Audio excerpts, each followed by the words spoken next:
সকালবেলা থেকে রান্না করতে ব্যস্ত আমি। আজকে পুষ্পরা আসবে। অনেক খুশি লাগছে। কতদিন পর পুষ্পকে দেখব। সাথে আমার বাবা-মাও আসবে। ছোট একটা গেট টুগেদারের আয়োজন করা হয়েছে।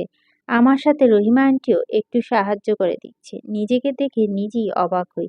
৩ মাস আগেও যে আমি রান্নার রও জানতাম না, আর সেখানে আজ আমি সব রান্নাই জানি।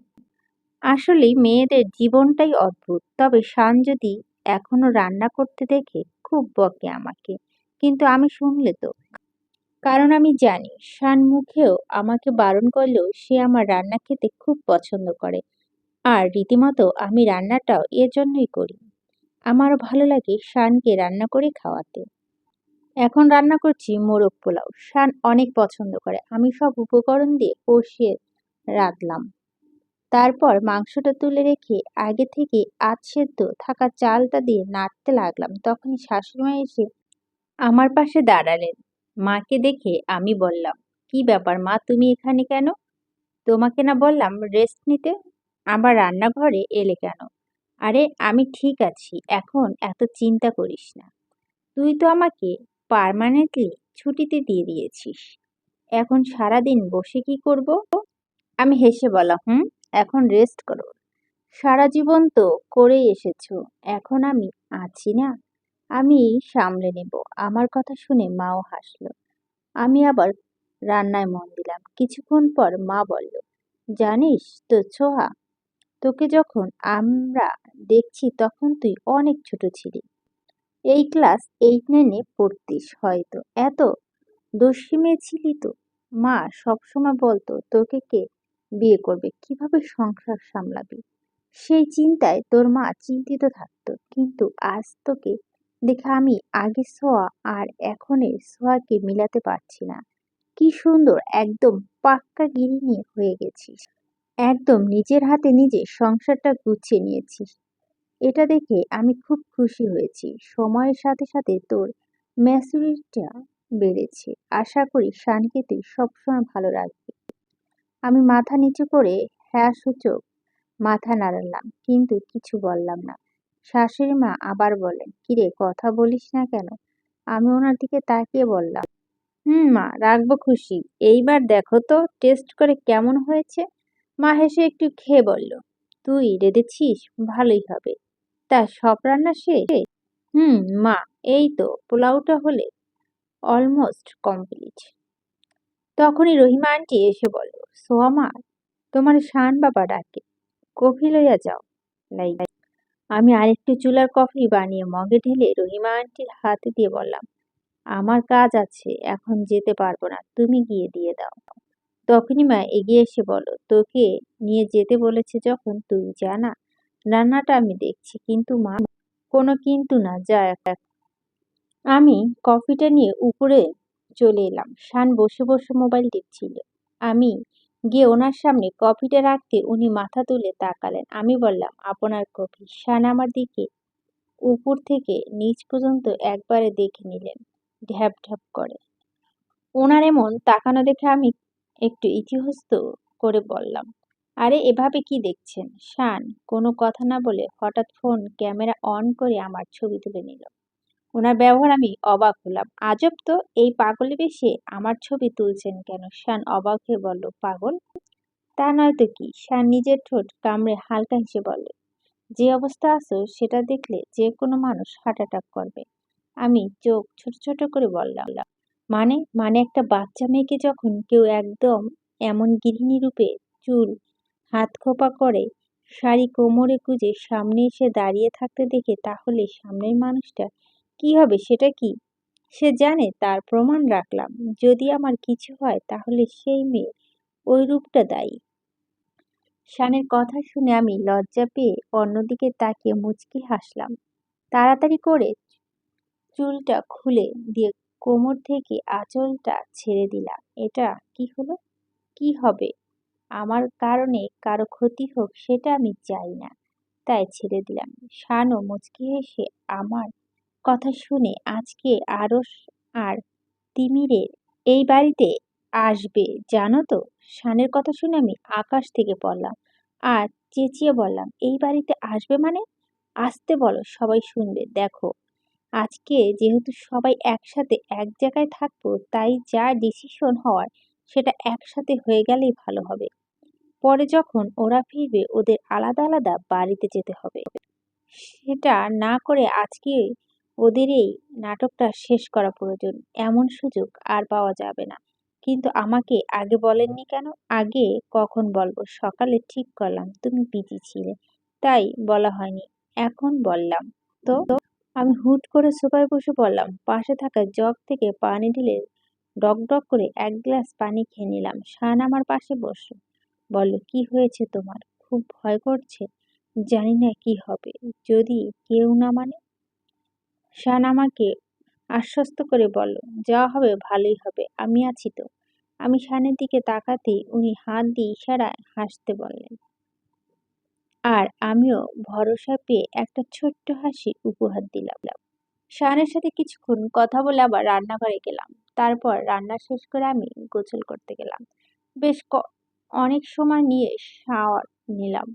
শাওয়ার শেষ বের হতে কেউ এসে আমার কোমর ঝাপটে ধরল। হঠাৎ এমন হয় আমি ভয় পেয়ে গেলাম। আমি কিছুটা চিৎকার করে বললাম, কে? তখনই কেউ খিলখিলে হেসে বলল, ইয়ে মিষ্টি, ভয় পেয়েছো? মিষ্টি, ভয় পেয়েছো? পুষ্প হাততালি দিচ্ছে আর লাফাচ্ছে। পুষ্পকে দেখে আমার মুখে এতক্ষণে ভয় জাগা হাসি রেখা ফুটে উঠল। আমি নিচে হাঁটু গেড়ে বসে পুষ্পকে ধরে বললাম, বাহ, খুব মজা তাই না? মিষ্টিকে ভয় দেখিয়ে আমি কত ভয় পেয়েছি তুমি জানো? পুষ্প আমার গলা জড়িয়ে ধরে বলল, সরি মিষ্টি, একটু মজা করছিলাম। আমি পুষ্পর গলা টেনে বললাম, কোনো সমস্যা নেই সোনা, তা তোমার এখন এলে? তখনই একটা মেয়েলি কণ্ঠ বলল, এই তো কিছুক্ষণ আগে সবার সাথে দেখা করে চলে এলাম তোমার কাছে। আমি ভূমিকা আপুকে দেখে মুচকি হেসে তারপর ওনার কাছে গিয়ে কুশল বিনিময় করে বললাম, কত মিস করেছি তোমাদের। মিস করলেও একবারও যাওনি কেন ঢাকায়? পুষ্প তো সবসময় তোমার কথাই বলে। স্কুল বন্ধ দিতে না দিতেই আমাদের তো পাগল করে দিয়েছে নিয়ে আসার জন্য। আমার পুষ্পর কথা সবসময় মনে পড়ে, কিন্তু এখানে এই কয়েক মাসে এত ঝামেলা গেছে যে যাওয়ার সময় পাইনি। তা থাকবে তো কিছুদিন। তা তো থাকবই। আমি আর ভূমিকা আপু অনেকক্ষণ আড্ডা দিলাম। তারপর খাওয়ার জন্য ডাকতে আমরা সবাই নিচে নেমে এলাম। আমি সবাইকে খাবার সার্ভ করে দিলাম। ভূমিকা আপু জার্নি করে এসেছে, তাই পুষ্পকে আমি খাইয়ে দিচ্ছিলাম আর আপুকে খাওয়ার জন্য বসিয়ে দিলাম। সাম্য ভাইয়া খেতে খেতে বলল, ওয়াও, রান্নাটা অনেক ভালো হয়েছে। কে করেছে? মা বলল, আজকে সব রান্না সোহাই করেছে। ভূমিকা আপু অবাক হয়ে বলল, বাবা, সোহা এতদিন শুধু মায়ের মুখে তোমার প্রশংসাই শুনছি, এখন বুঝতে পারছি কেন এত প্রশংসা। তুমি যখন এ বাড়িতে বিয়ে হয়ে এসেছে তখন কোনো রান্না জানতে না। আমার বেশ মনে আছে। এই কয়েক মাসে তো এত পরিবর্তন। আমি কিছু না বলে শুধু হাসলাম। শান মাথা নিচু করে খেয়ে যাচ্ছিল। তখনই ভূমিকা আপু একটু কাঁসার অভিনয় করে বলল, তার শান বউয়ের রান্না পছন্দ হচ্ছে তো? শান খেতে খেতে বলল, কেউ ভালো রান্না করলে পছন্দ হতেই পারে। দেখতে পাচ্ছি, এজন্য তো কোনো কথা না বলে খেয়ে যাচ্ছ। এমন বউ হলে পছন্দ না হওয়া কোনো উপায় আছে? ভূমিকা আপুর কথা শুনে সবাই খিলখিলিয়ে হেসে উঠল আর আমি লজ্জায় মাথা নিচে নামিয়ে নিলাম আর শান দ্রুত খাবার টেবিল থেকে উঠে গিয়ে বাঁচার জন্য। বিকাল আর দুপুরের মাঝামাঝি সময়টাতে আমি, ভূমিকা আপু আর পুষ্প এসে পুল সাইডে বসলাম। আমাদের বিপরীত শান আর আরশ ভাইয়া হয়তো বিজনেস সম্পর্কিত কথা বলছে, তাতে আমার কোনো আগ্রহ নেই। ভূমিকা আপু অনেক কথা বলছে, কিন্তু শুধু হেসে হেসে তার কথা সায় দিচ্ছি ঠিকই, কিন্তু আমার এক কানের কথা ঢুকছে, অন্য কান দিয়ে কথা বেরিয়ে যাচ্ছে। আমি নখ কামড়াচ্ছিলাম আর আপুর কথা ভাবছিলাম। আমার তো প্রচুর টেনশন হচ্ছিল। আজকে যখন আরশ ভাইয়া আর স্মৃতি আপুকে সবাই একসাথে দেখবে তখন যে কি হবে ভাবতে আমার শ্বাসকষ্ট বেড়ে যাওয়ার উপক্রম। তখনই ভূমিকা আপু বলল, এই সোয়া, কি হয়েছে? আমার কথা শুনছই তুমি? ভূমিকা আপুর কথা শুনে আমি ঘোর থেকে বেরিয়ে সোজা হয়ে বসে বললাম, হ্যাঁ শুনছি তো। ভূমিকা আপু বললেন, তারপর কি হয়েছে জানো পুষ্প? তো ডিল মেরে দিয়েছে ওই ছেলেটার কপালে। শুনেই এত টেনশনের মধ্যে আমার হাসি এসে গেল, আর ভূমিকা আপু হো হো করে হেসে উঠল। আসলে ভূমিকা আপু আমাকে পুষ্প দোষিনাপানা কথা বল, স্কুলে কোনো ছেলের সাথে ঝগড়া করে মাথা ফাটিয়ে দিয়েছি। আচ্ছা আপু, কমলাকে কি ঢাকায় রেখে আসছো? হ্যাঁ, তবে আমার এখানে আসতে ও গ্রামের বাড়ি চলে গেছে, না হলে ওকে নিয়ে আসতাম। ও এসব নিয়ে কথা বলতে বলতে তখনই পুষ্প দৌড়ে এসে বলো, মিষ্টি চলো আমরা খেলবো। আমি ইনিয়ে বিনিয়ে বললাম, আমি এখন খেলবো না সোনা, আমার ভালো লাগছে না, তুমি একা খেলো। পুষ্প বায়না ধরে বলল, না না, তোমাকে খেলতেই হবে, এসো। পুষ্প বেশি বায়না করছিল, আমি আর কি করব, কোনো উপায় না পেয়ে পুষ্পর সাথে খেলার জন্য উঠলাম। আমার মন একটু খারাপ ছিল। শানের চোখ আমার চোখে পড়লে শান ইশারায় বলল, কি হয়েছে? আমি মাথা নাড়ালাম, কিন্তু উনি হয়তো বুঝতে পারলেন আমার চিন্তা কোথায় হচ্ছে, আর উনি আমাকে ইশারায় সাহস জোগানোর চেষ্টা করেছেন। ওনার আমার প্রতি এত খেয়াল দেখে আমার মনটা ভীষণ নেচে উঠল। হঠাৎ শানের ফোনে কল আসতেই শান আমাদের থেকে একটু দূরে উঠে গিয়েই একবারে ফুলের কাছে গিয়ে দাঁড়ালো। আমি পুষ্পকে উদ্দেশ্য করে বললাম, কি খেলা খেলবে বলো? দৌড়দৌড়ি খেলা? আমি চমকে উঠে বললাম, এটা আবার কেমন খেলা? আমাদের স্কুলে খেলি, আমি দৌড়াবো আর তুমি আমাকে ধরবে, ঠিক আছে? আমি হেসে বললাম, আচ্ছা আচ্ছা। তারপর খেলা শুরু হলো। পুষ্প দৌড়াতে লাগলো আর আমি ওকে ধরার চেষ্টা করছি। ও বারবার পুলের কাছে চলে যাচ্ছিল আর শানের চারপাশে ঘুরছিল। আমি এতক্ষণে চিন্তা ভুলে গিয়ে পুরো খেলার মধ্যেই ঢুকে গিয়েছিলাম। আমি পুষ্পকে ধরার চেষ্টা করেছিলাম, বাট পুষ্প বারবার শানের পিছনে পিছনে লুকিয়ে যাচ্ছিল। তখনই পুষ্পকে ধরার জন্য যে না হাত বাড়াতে যাব, হুট করে আমার পা শাড়ির সাথে বেজে স্লিপ করে আমি পড়লাম শানের গায়ের উপরে। পুষ্প পেছন থেকে সরে যেতেই শান তাল সামলাতে না পেরে আমাকে নিয়ে পড়ল পুলের মধ্যে, আর আমার ঠোঁটটা গিয়ে লাগলো শানের গালে। পুলের মধ্যে পরে কিছুক্ষণ নাকানি চুবানি খেয়ে শান ঠিকঠাকভাবে দাঁড়িয়ে এক হাত দিয়ে আমার কোমর ধরে আমাকে শক্ত করে জড়িয়ে রাখলো। আমি ফ্যাল ফ্যাল করে শানের দিকে তাকিয়ে থাকলাম, আর কিছুক্ষণ আগের কথা ভেবে লজ্জা আমি তাকাতে পারছি না শানের দিকে। এই প্রথম আমি শানকে কিস করলাম, যদিও অ্যাক্সিডেন্ট তবে করেছি তো। শান আমার দিকে সরু চোখে তাকিয়ে রইল। তখনই খিলখিলে কিছু মানুষ হাসির আওয়াজ শুনতে পেলাম। আওয়াজ শুনে আমরা দুজনেই পাশ ফিরে তাকিয়ে দেখলাম ভূমিকা আপি, পুষ্প আর ভাইয়া দাঁড়িয়ে আছি। আমি আর শান দুজনের মধ্যে একটু দূরে সরে আসলাম। কিছুক্ষণ পর ভাইয়া ওখান থেকে সরে যেতে ভূমিকা আপু বলল, হাউ রোমান্টিক সিন, বৃষ্টি না হোক, তবে পুলের এই ঠান্ডা পানি ভিজে পুরো এই শীতের মধ্যে দাঁড়িয়ে চোখে চোখে প্রেম করা হচ্ছে। আমি কাঁপা কণ্ঠে বললাম, না তেমন কিছু না, ওটা পুষ্পের জন্য। আমি কথা শেষ করার আগে ভূমিকা আপু বলল, থাক আর সাপাই দেওয়া লাগবে না, এবার দুজনে উঠে গিয়ে চেঞ্জ করে নাও, না হলে ঠান্ডা মরে যাবে। কথাটা বলেই ভূমিকা আপু চলে গেল পুষ্পকে সাথে নিয়ে। তখন আমি আর শান আছি। শান আমার আগে পুল থেকে উঠে গেল, কিন্তু এখনও আমি শাড়ি পরে কেমনে উঠবো বুঝতে পারছি না, কারণ পুলের সিঁড়ি হচ্ছে অন্য সাইডে, তাই আমি দাঁড়িয়েছিলাম। হঠাৎ শান বলল, কি ব্যাপার, এই ঠান্ডার সময় ঠান্ডার পানিতে দাঁড়িয়ে থাকতে খুব মজা লাগছে বুঝি, যে উঠতে চাইছো না? উঠবো কেমনে, শাড়ি পরে এভাবে উঠতে কষ্ট হচ্ছে। শান আপ মেয়ে, নিজেকে সামলেতে পারো না? আবার শাড়ি পরে কি দরকার পরার, জলদি উঠে এসো। উনি আমার দিকে হাত বাড়িয়ে দিল। আমার একটু রাগ লাগছিল, আমি মুখ ফুলালাম, তবে তখন আমাকে উঠতে হবে যে শীত লাগছে, তাই আমিও শানের হাতের ওপর হাত রেখে ফুল থেকে উঠে এলাম। শান আর আমি মুখোমুখি দাঁড়িয়ে শান রেগে বলল, বাচ্চাদের সাথে পুরো বাচ্চা হয়ে যাও, কি করে না করো কোনো হুঁশ থাকে না, এজন্য যদি জ্বর হয় তাহলে কি হবে? আমি কোনো কথা না বলে চুপ করে দাঁড়িয়ে রইলাম। হঠাৎ খেয়াল করলাম শান আমার দিকে চোখ বড় বড় করে তাকিয়ে রইল। ভিজে যাওয়ার কারণে আমার শরীরে শাড়িটা পুরো বসে গেছে, শীতে আমার কাঁপাকাঁপি অবস্থা। ছোট হালকা নীল বর্ণ ধারণ করেছে। শান আমার দিকে তাকিয়ে বলল, দ্রুত রুমে চলে যাও, সাবধানে, কেউ যেন না দেখে। শানের কথা শুনে আমি বুঝতে পেরেছি উনি কেন এমন বলছে। আমি শাড়িটা কোনো রকম গায়ে পেঁচিয়ে কোনো মতে দৌড়ে চলে গেলাম রুমে। গিয়ে শাড়ি একটা নিয়ে ওয়াশরুমে চলে গেলাম। ফ্রেশ হয়ে এসে শীতের কাঁপতে লাগলাম। সোয়েটার চাদর যা ছিল সব বের করে পরে নিলাম।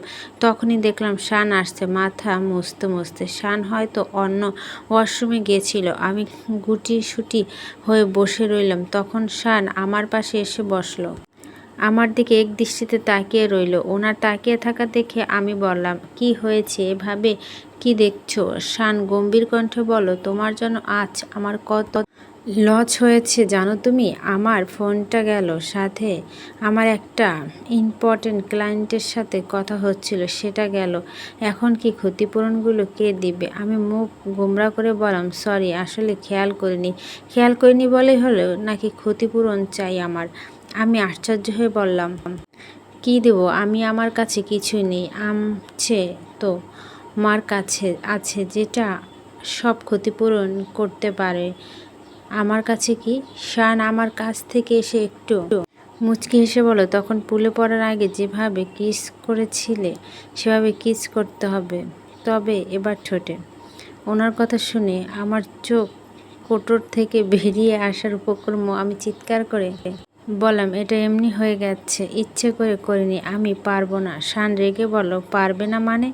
আমি তো আমার ক্ষতিপূরণ না নিয়ে ছাড়ছি না বলি শান আমার দিকে আগালো। আমি একটু সরে গিয়ে বললাম, দেখুন, এতে আমার দোষ নেই। আমি তো পুষ্পর জন্য পড়ছি। তুমি কার জন্য পড়েছ সেটা দেখে তো আমার কোনো লাভ নেই। আমি তোমার জন্য পড়েছি, এটাই বড় কথা। এভাবেই আমার ক্ষতিপূরণ দাও। শান কথা বলতে বলতে আরেকটু আগালো আমার দিকে। আমি উপায় না পেয়ে বসা থেকে উঠে দাঁড়িয়ে বেরোতে যাব, ঠিক তখনই শান হাত ধরে টান দিয়ে ওনার বুকের উপর নিয়ে ফেললো আর আমার দিকে তাকিয়ে ধীর কণ্ঠে বলল, তোমার কি মনে হয় আমি না চাইলে তুমি পালাতে পারবে? ওনার কণ্ঠ শুনে আমার বুকের ভিতর ধুকধুক করতে লাগলো। উনি আমার কোমর ধরে আরও কিছুটা শক্ত করে ধরে ওনার দিকে এগিয়ে নিলেন। আস্তে আস্তে উনি আমার দিকে এগিয়ে আসলেন। আমি চোখ বন্ধ করে নিলাম। ওনার গরম নিঃশ্বাস আমার মুখে পড়ছিল। তখনই পুষ্প দৌড়ে এসে বলল, মিষ্টি চলো, তোমাদের নিচে ডাকছে। হঠাৎ পুষ্পর কণ্ঠ শুনে আমি আর শান দুজনে দুজনার থেকে ছিটকে দূরে সরে গেলাম। পুষ্পকে দেখে আমার মুখে হাসি ফুটে উঠল। শানের দিকে তাকিয়ে দেখলাম শান মুখ গোমরা করে আছে। শানের অবস্থা দেখে আমার পেট ফেটে হাসি চলে আসলো। আমি পুষ্পকে বললাম, হ্যাঁ সোনা, চলো, আমাদের দেরি হচ্ছে। আর চোখে শান একবার দেখে পুষ্পর হাত ধরে বেরিয়ে গেলাম। ওরা বেরিয়ে যেতেই শান বিড়বিড় করে বলে, উফ, মেয়েটা আর আসার টাইম পেল না, ধ্যাত। ড্রয়িং রুমে আমরা সবাই বসে আছি। কিছুক্ষণ আগেই আমার বাবা মাও এসেছে। আমি সবার সাথে কুশল বিনিময় করে সবার সাথে বসে আছি। সবাই হাসি মুখে গল্প করছিল। হঠাৎ করে দরজার দিকে চোখ যেতেই সবাই চোখ আটকে গেল। সবাই বসা থেকে দাঁড়িয়ে গেল। আমার বাবার হাতে একটা পানির গ্লাস ছিল, সেটা ঠাস করে হাত থেকে পড়ে 2 ভাগ ভেঙে গেল। সবাই অবিশ্বাস্য চোখে তাকিয়ে আছে আরশ আর স্মৃতি দিকে। আমি ভয়ে শক্ত করে শানের হাত চেপে ধরলাম। জানি না এরপর কি হবে। গল্পটি ভালো লাগলে অবশ্যই লাইক শেয়ার করবেন। আপনার মূল্যবান মতামতটি কমেন্ট বক্সে জানাবেন।